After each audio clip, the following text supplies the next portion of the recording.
सभी को नमस्कार। एक बार पुनः आप सभी का स्वागत है, बहुत बहुत अभिनंदन। हम सांख्य कारिका का अध्ययन कर रहे हैं और सांख्य कारिका में जो 25 तत्व हैं, प्रकृति, पुरुष और प्रकृति से उत्पन्न जो 25 तत्व है, 23 तत्व है, इन सब का हमने अध्ययन किया। इन सबको ये सब किस किस प्रकार के हैं ये हमने देखा कि कौन प्रकृति है, कौन प्रकृति विकृति है, कौन सिर्फ विकृति है, कौन नए प्रकृति और नए विकृति है, ऐसा हमने देखा था। इसके बाद किसी वस्तु के न दिखाई देने के 8 कारण हमने देखे थे। इसके बाद सत्कार्यवाद के 5 सिद्धांत, कार्य सत्य है, इसके 5 कारण हमने देखे थे। असद, अकरणात, उपादान, ग्रहणात आदि। तो जहां से प्रश्न पूछा जा सकता है वही चीजें हम देख रहे हैं। अब एक बात है, ये जो कारिका है 10 नंबर की, ये भी यहाँ से भी प्रश्न लगभग पूछा जाता है। इसमें क्या है बताया है कि एक तो व्यक्त है और एक अव्यक्त है। व्यक्त माने विकृति, यानी वो 23 तत्व है जो प्रकृति से उत्पन्न हुए हैं, वो क्या कहलाते हैं? व्यक्त कहलाते हैं। और प्रकृति क्या कहलाती है? अव्यक्त कहलाती है। उनमें मतलब अंतर है, दोनों में उनकी अलग अलग विशेषताएं हैं। 9 विशेषताएं बताई है जो प्रकृति में अलग है और उसकी विकृतियों में अलग है, दोनों एक दूसरे के विपरीत हैं। तो वहां से आपसे ऐसे प्रश्न पूछा जाएगा, निम्न में से प्रकृति की या अव्यक्त की विशेषता कौन सी है या कौन सी नहीं है, ऐसे वो 4 ऑप्शन दे देगा, एक उनमें अलग होगा। तो आपको अच्छी तरह से पता होना चाहिए अव्यक्त की विशेषता और व्यक्त की विशेषता। व्यक्त यानी विकृति या कार्य, और अव्यक्त यानी प्रधान या प्रकृति। देखिए, एक तरफ हम देख रहे हैं व्यक्त। व्यक्त का दूसरा नाम विकृति भी हो सकता है, कि जो प्रकृति के विकार हैं वो 23 तत्व है। और व्यक्त का देखो, ये व्यक्त है, व्यक्त का एक नाम विकृति भी हो सकता है, विकार भी हो सकता है, और इनको हम कार्य भी कह सकते हैं। ठीक है। दूसरी तरफ है अव्यक्त।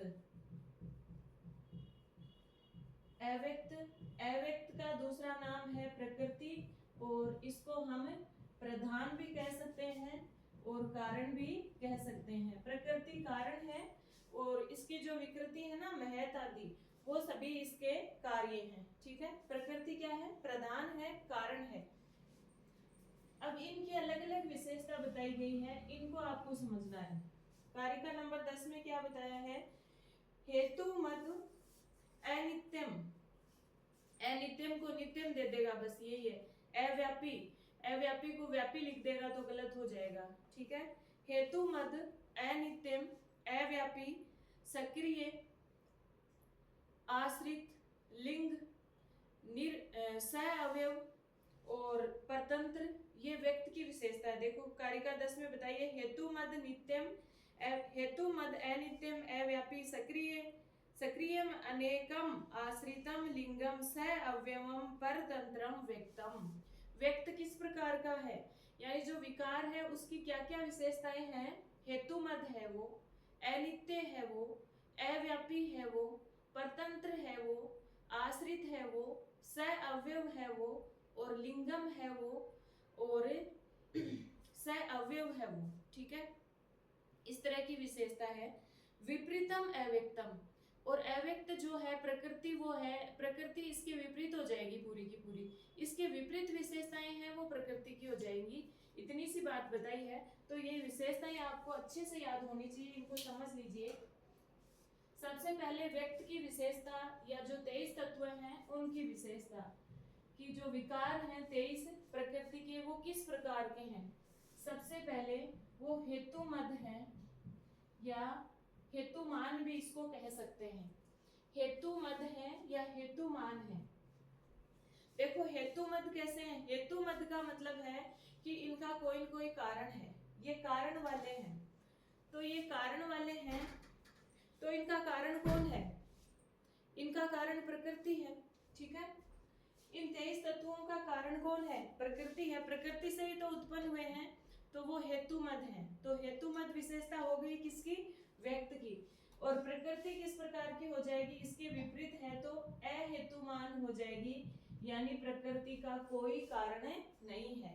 तो पहली विशेषता क्या है कि ये 23 विकार हैं वो हेतु वाले हैं, हेतुमद है, इनका कोई न कोई कारण है।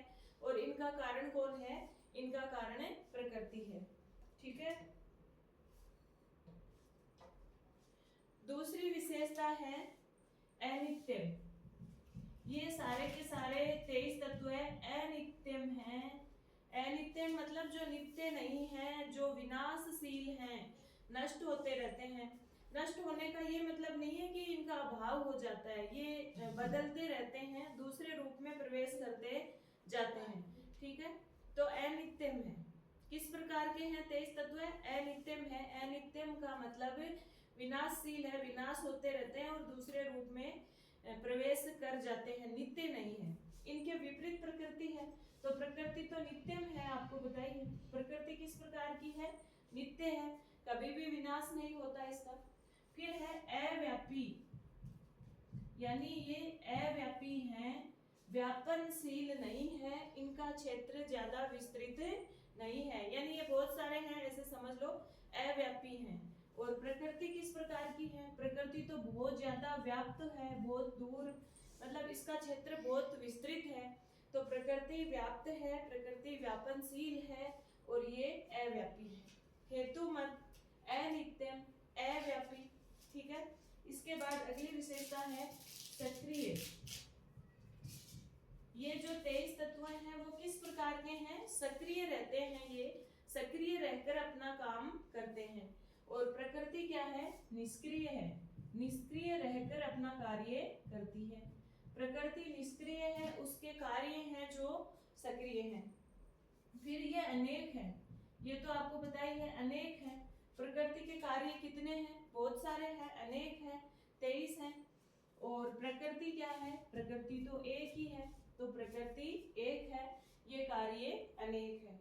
अगली विशेषता है आश्रितम। ये सारे के सारे आश्रित हैं और ये सब किस पे आश्रित हैं? प्रकृति पर आश्रित हैं। और प्रकृति है वो किसी पर आश्रित नहीं है, तो प्रकृति निराश्रित है। ठीक है। अगली विशेषता है लिंगम, यानी ये संकेत हैं, चिन्ह हैं। किसके चिन्ह हैं? जैसे हमने शुरू में उदाहरण बताया था ना कि जो बालक होता है वो माता पिता का संकेत है, चिन्ह है, कार्य है, कार्य से कारण कारण का पता हमें चलता है ना। तो ये सारे के सारे क्या है? लिंग है, चिन्ह है, प्रकृति के कार्य हैं, प्रकृति है, इसकी जानकारी हमें इसके कार्यों से ही होती है। तो ये लिंगम है, ये संकेत है, ये चिन्ह है। और प्रकृति है वो किसी का चिन्ह नहीं है, इसलिए प्रकृति अलिंगम है। प्रकृति की विशेषता क्या है? अलिंगम। इसके बाद सअवयवम, ये क्या है? सअवयवम है, अपने अवयवों सहित है। जैसे 5 तन्मात्राएं हैं तो वो 5 हैं, 5 तन्मात्रा है, शब्द, स्पर्श, रूप, रस और गंध, तो अपने अवयवों के साथ हैं ये सभी। पंच महाभूत हैं तो उनके भी 5 अवयव हो गए, लेकिन प्रकृति का कोई अवयव नहीं है, प्रकृति अकेली है, तो ये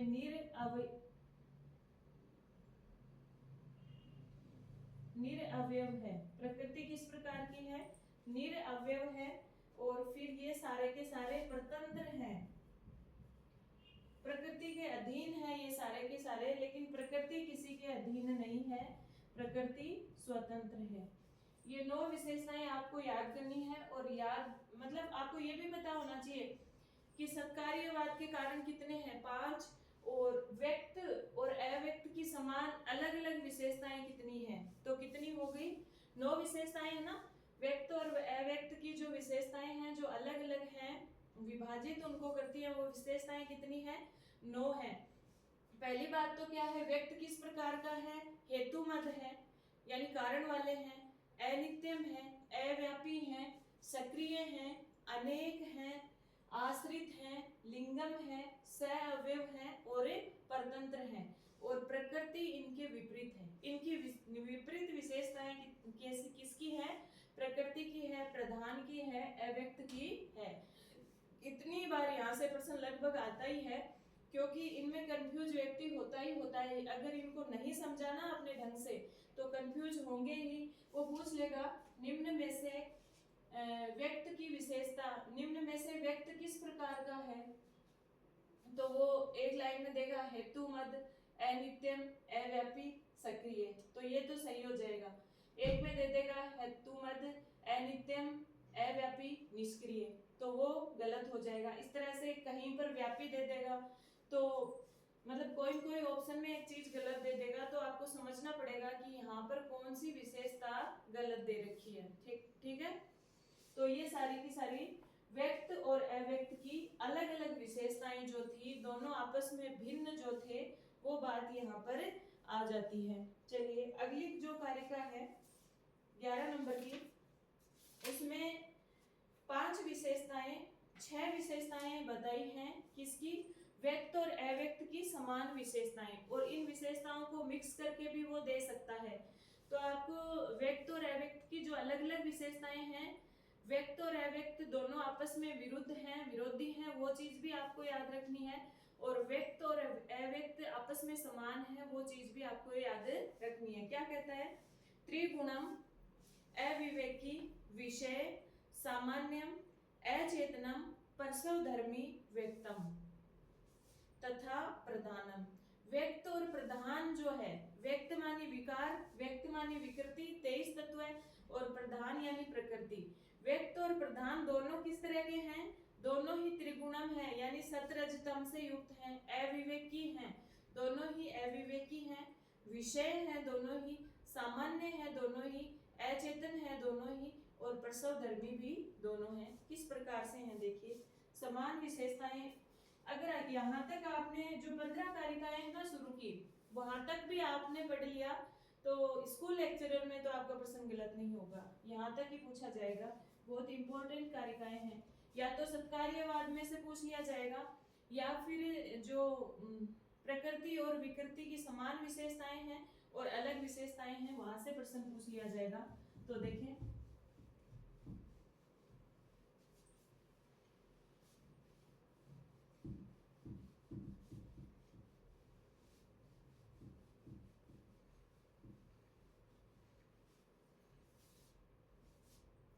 व्यक्त और अव्यक्त दोनों की जो समान विशेषताएं हैं वो हमें देखनी है।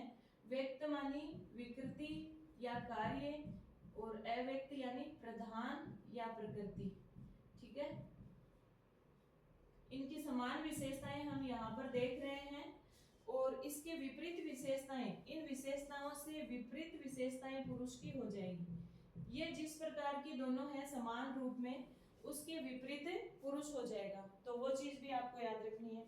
देखो क्या कह रहे हैं, सबसे पहले कह रहा है व्यक्त और प्रधान जो है, व्यक्त और प्रधान दोनों ही त्रिगुणम है। किस प्रकार का है? त्रिगुणम है। त्रिगुणम का मतलब है कि सत, रज और तम तीनों गुणों से युक्त तो प्रकृति है, और उसके कार्य जो है वो भी तीनों गुणों से युक्त ही है। प्रकृति भी तीनों गुणों से युक्त है, और उसके जो 23 विकार हैं वो भी, उनमें भी सत, रज और तम तीनों गुण होते हैं। फिर कह रहे हैं अविवेकी। अविवेकी का मतलब यहाँ पर ज्ञान रहित नहीं है, बल्कि ये है कि वो साथ साथ रहते हैं। इस तरह से अर्थ यहाँ पर लिया गया है कि प्रकृति और उसके जो 23 तत्व हैं वो अविवेकी हैं, साथ साथ रहते हैं। त्रिगुणम अविवेकी, विषय हैं, यानी विषय का मतलब ये वो मतलब किसी के भोगने का साधन है। किसके भोगने के लिए विषय है? वो पुरुष के भोग का विषय है, ऐसा समझो। प्रकृति और उसके 23 तत्वों को कौन भोगता है? पुरुष भोगता है, और पुरुष क्या है? विषयी है, पुरुष भोगने वाला है, और ये सारे 25 चीजें हैं वो भोगने का विषय है। तो त्रिगुणम, अविवेकी, विषय, और ये सभी सामान्य हैं, ये सभी सामान्य चीजें हैं। फिर ये सभी अचेतन है। प्रकृति और उसके 23 तत्व अचेतन ही तो हैं, जड़ हैं सारे के सारे। और प्रसव प्रसवधर्मी मतलब एक दूसरे के को उत्पन्न करने वाले हैं, यानी प्रकृति महत को उत्पन्न करती है, महत अहंकार को, अहंकार अन्य 16 तत्वों को उत्पन्न करता है और फिर पंच तन मात्राएं पंच महाभूतों को उत्पन्न करती है। तो ये सारे के सारे क्या हैं? प्रसवधर्मी हो गए। प्रकृति और उसके 23 विकार प्रसवधर्मी हो गए, यानी एक दूसरे को उत्पन्न करने वाले हो गए। तो इनकी विशेषता क्या हो गई? प्रकृति और उसके 23 विकार हैं वो तीनों गुणों से युक्त है, वो अविवेकी है मतलब साथ साथ रहते हैं, वो किसी के भोगने का विषय है, वो सामान्य है, वो अचेतन है यानी जड़ है, और वो प्रसवधर्मी है। अब पुरुष है इनके विपरीत हो जाएगा। कह रहे तद विपरीत तथा च पुमान त्रिगुणम अविवेकी विषय सामान्यम अचेतनम प्रसवधर्मी व्यक्तम तथा प्रधानम तद विपरीत है तथा च पुमानम। पुरुष इन सब के विपरीत हो जाएगा। तो पुरुष किस प्रकार का होगा? पुरुष में किसी गुण की प्रधानता नहीं होगी, पुरुष है वो निर्गुणम होगा, पुरुष है वो अविवेकी नहीं होगा, विवेकी होगा। जीवात्मा और परमात्मा ही तो पुरुष है, तो विवेकी हो जाएगा वो। फिर पुरुष तो विषय ही है, विषय नहीं है, भोगने वाला है, तो पुरुष अविषय हो जाएगा। पुरुष की विशेषता क्या हो जाएगी? अविषय। ये सब सामान्य है लेकिन पुरुष तो असामान्य है, इन सब का उपभोग करता है, इसलिए पुरुष असामान्य है। पुरुष चेतन है तभी तो इनका सबका उपभोग करेगा, तो पुरुष चेतन है और पुरुष से कोई उत्पन्न नहीं होता, इसलिए वो अप्रसवधर्मी है। ये सारी विशेषताएं किसकी है? पुरुष की। यानी प्रकृति और उसके तत्वों में तीनों गुणों की प्रधानता होती है, पुरुष में कोई गुण नहीं होता। ये अविवेकी होते हैं, पुरुष विवेकी होता है। ये भोगने का विषय होते हैं, पुरुष विषयी होता है या अविषय होता है। ये सभी सामान्य है लेकिन पुरुष असामान्य है। ये सभी 24 तत्व अचेतन है, जड़ है, लेकिन पुरुष चेतन है। ये सभी एक दूसरे को उत्पन्न करते हैं, इसलिए प्रसवधर्मी है और पुरुष अप्रसवधर्मी है। ठीक है, हो गई कारिका नंबर 11 कंप्लीट। 12 पर आ जाइए। अब तीनों गुणों की चर्चा हो रही है कि तीनों गुणों की बात आई ना, तीनों गुण सत्व गुण, रजोगुण और तमोगुण की बात आई है। तो तीनों गुणों की विशेषताएं बताई है कि वो जो तीनों गुण हैं, प्रीति प्रीत्य अप्रीति विषादात्मकाः, सत्व गुण प्रीति युक्त, ये तीनों की अलग अलग विशेषताएं याद रखना। सत्व गुण किस प्रकार का होता है? प्रीति युक्त यानी सुख देने वाला। रजोगुण अप्रीति दुख देने वाला। और विषादात्मक तमोगुण किस प्रकार का होता है? मोह को बढ़ाने वाला। फिर कह रहे हैं प्रकाश प्रवृत्ति नियमार्थः, सत्व गुण है वो प्रकाश देने वाला है, रजोगुण प्रवृत्ति हमें निरंतर चलते रहने की, आगे बढ़ने की प्रवृत्ति हमें देने वाला है, हमें चलाने वाला है। नियमार्था रजो जो तमोगुण है वो हमें नियंत्रित करने वाला है। और ये तीनों गुण की जो एक साथ विशेषता है वो भी ध्यान रखना, अन्योन्य अभिभव, ये तीनों गुण एक दूसरे को अभिभव करते हैं, यानी एक दूसरे को दबाकर आगे बढ़ते हैं। होता है ना, कभी रजोगुण है वो तमोगुण और सत्वगुण को दबाकर अपनी प्रधानता दिखाता है, कभी सत्वगुण अपनी प्रधानता दिखाता है। तो अन्योन्य अभिभव और अन्योन्य आश्रय, एक दूसरे पर आश्रित भी रहते हैं। अन्योन्य जनन, एक दूसरे को उत्पन्न भी करते हैं, यानी एक दूसरे का आविर्भाव भी करते हैं, एक दूसरे से ही उत्पन्न होते हैं ये। और अन्योन्य मिथुन यानी मिलकर कार्य करने वाले होते हैं, यही बात कही है। अन्योन्य अभिभव आश्रय जनन मिथुन वृत्तय च गुणः। तो ये तीनों गुणों की विशेषताएं देख लो, क्योंकि यहाँ से भी प्रश्न पूछा जाता है कि सत्व गुण की विशेषता क्या है, तमोगुण की विशेषता क्या है और रजोगुण की विशेषता क्या है।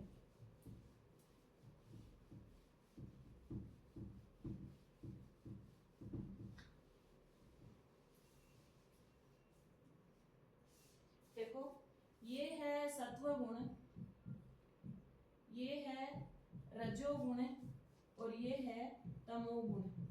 ये तीनों गुण हैं और ये किस प्रकार के हैं? देखो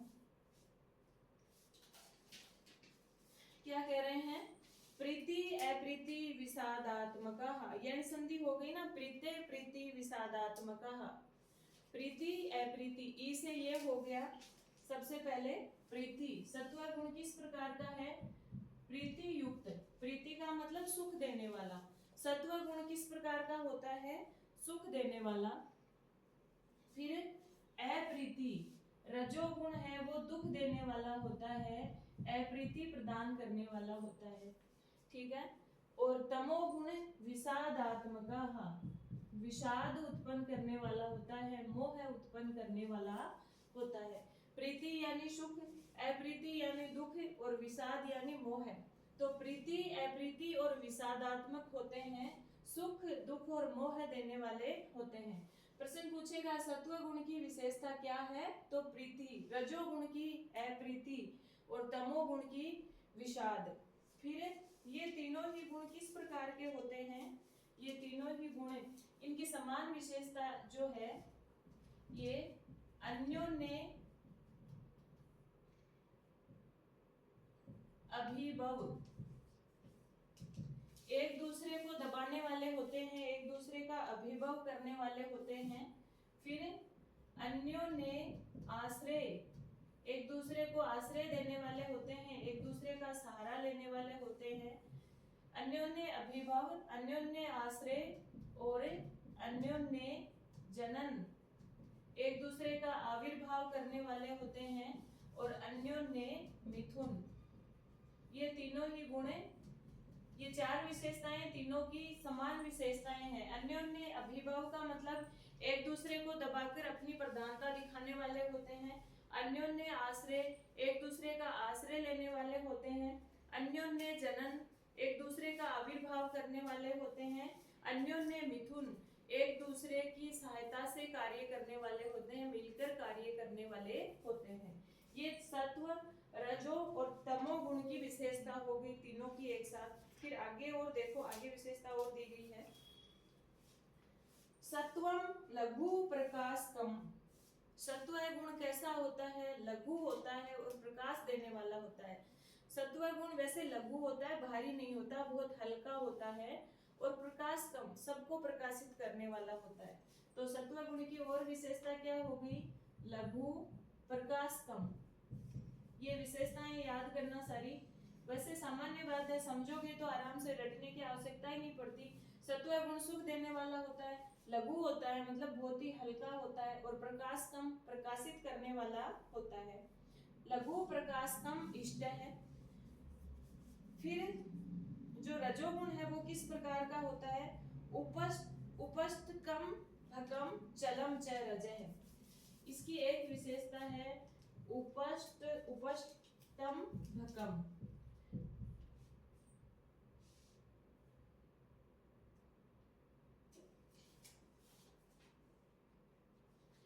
उपस्थम भकम का अर्थ है प्रवर्तक, यानी हमें किसी कार्य में प्रवर्त करने वाला होता है। पीछे भी ये विशेषता दी थी ना, अपन ने छोड़ दी, 12वीं जो कारिका थी उसमें। यहाँ पे लिख लो इनको। सत्व गुण प्रकाश देने वाला, रजोगुण हमें कार्य में प्रवृत्त करने वाला, और तमोगुण है वो हमें नियमित करने वाला होता है, यानी नियम से युक्त होता है, नियंत्रित करता है।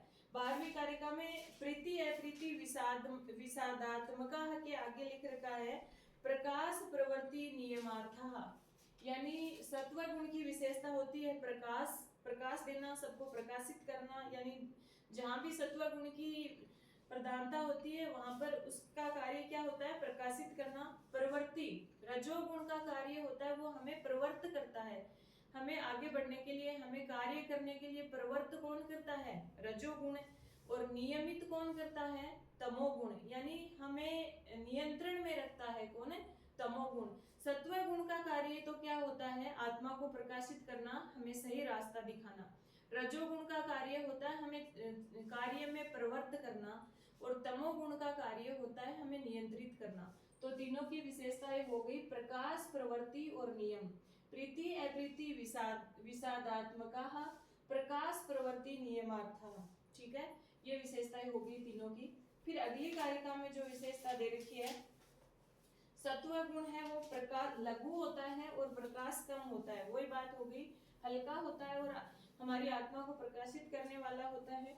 रजोगुण है वो उपष्टम भकम होता है, यानी इसका अर्थ भी है प्रवृत्त करने वाला होता है, हमें निरंतर आगे बढ़ने की प्रेरणा देता है।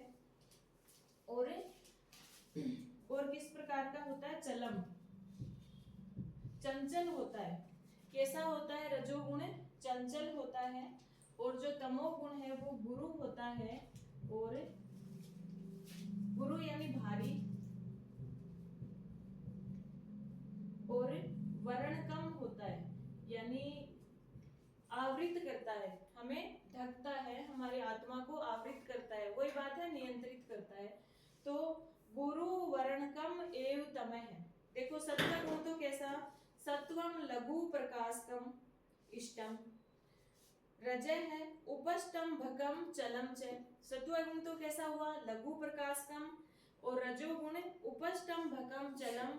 और तमोगुण गुरु वर्णकम एव। तमोगुण कैसा? गुरु और वर्णकम, यानी भारी और आवृत करने वाला होता है। फिर किस तरह से इनकी वृत्ति किस प्रकार से होती है? ये तीनों कार्य किस प्रकार से करते हैं? प्रदीपवत च अर्थ तो वृत्ति। ये कार्य कैसे करते हैं? प्रदीपवत। तीनों गुण कार्य कैसे करते हैं? प्रदीपवत, यानी एक दीपक के समान कार्य करते हैं। जैसे ये दीपक की लौ है और दीपक का तेल है और जो बत्ती है, उनकी आपस में नहीं बनती है, आपस में उनकी विपरीत स्थिति होती है, लेकिन फिर भी वो दोनों मिलकर कार्य करते हैं ना, तभी तो रोशनी होती है। तेल और बाती, दीपक के अंदर तेल और बाती दोनों विपरीत प्रवृत्ति के होते हैं, लेकिन फिर भी मिलकर कार्य करते हैं और प्रकाश देते हैं। उसी प्रकार सत्व गुण, रजोगुण और तमोगुण आपस में तीनों ही विपरीत प्रवृत्ति वाले होते हैं। देखो तीनों की प्रवृत्ति विपरीत है। सत्व गुण है लघु है, तमोगुण है वो गुरु है, और रजोगुण है उपष्टम भकम है।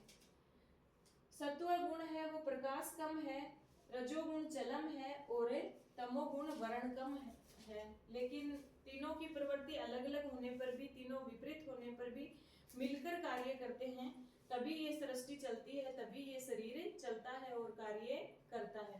तो तीनों की प्रवृत्ति किस प्रकार की होती है? प्रदीपवत। प्रश्न पूछेगा कि गुणों की प्रवृत्ति किस प्रकार की है? गुणानाम वृत्ति, जो तीनों गुण हैं सत्व रजो और तमो, गुणानाम वृत्ति किस प्रकार, गुणों की वृत्ति किस प्रकार है? तो 4 ऑप्शन देगा और उसमें एक मिलेगा प्रदीपवत। तो ये हो गई हमारी तीनों गुणों की बात। हमने देखा जो प्रकृति और उसकी विकृति हैं, विकार हैं, उनकी समान विशेषताएं, उनकी अलग अलग विशेषताएं, और तीनों गुणों की विशेषताएं। सत्व गुण किस प्रकार का होता है, रजोगुण और तमोगुण किस प्रकार का होता है, और यहाँ पर बहुत सारे प्रश्न पूछे जाते हैं, तो अच्छे से इनको समझ लेना, याद कर लेना। धन्यवाद। जयतु संस्कृतम, जयतु भारतम।